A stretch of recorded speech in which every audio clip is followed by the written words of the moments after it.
Hello mga katropa, alam nyo ba na may bagong feature si Google na pwede tayong makapag-text, makapagtawag kahit wala tayong load pang tawag, wala tayong load pang text sa ating SIM? Ito ang bagong features ni Google na may message application pala si Google. Okay, so ito po ang kanyang message application. So hindi lahat ng cellphone ay meron ito mga katropa. So pagkakaalam ko ay meron ito kapag Android version 12, 13 at 14. So kung wala kayo nito mga katropa, message application na ito galing kay Google, i-download nyo lang sa Play Store mga katropa. I-search nyo lang ang Google Messages.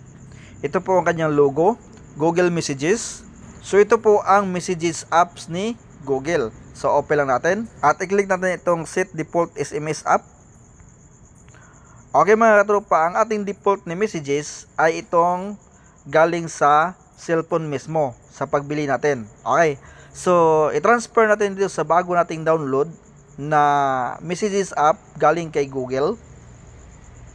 Kung meron na kayo nito mga katropa sa mga Android 13 or 14, i-transfer niyo lang ang inyong default SMS apps or inyong default messages apps dito sa Google Messages para pwede kayo makapagtawag, pwede kayo makapag-text kahit wala kayo pang tawag o pang text sa inyong SIM.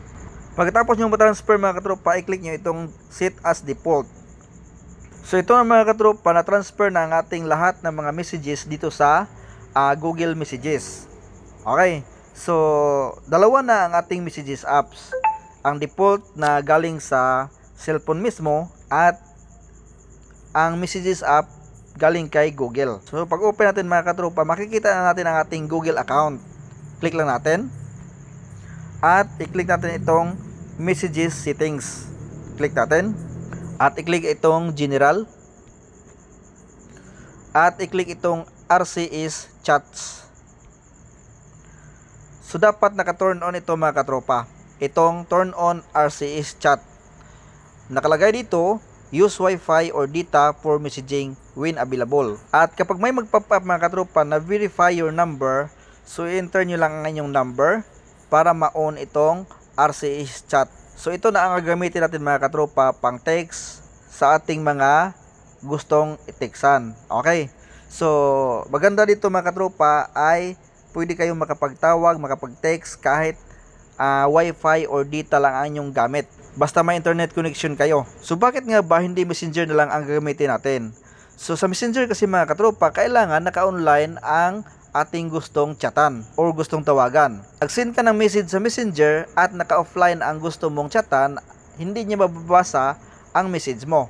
Pero dito sa Google Messages apps mga katropa ay pwede ka makapag-text basta may internet connection ka, Wi-Fi or data, masisin sa kanyang number. So mababasa niya mga katropa kasi sa number niya masisin ang text mo. Kahit wala kang pang text or pang tawag sa inyong SIM, gamit lamang ang internet connection, Wi-Fi or data, pwede ka makapag-send ng text sa kanyang number.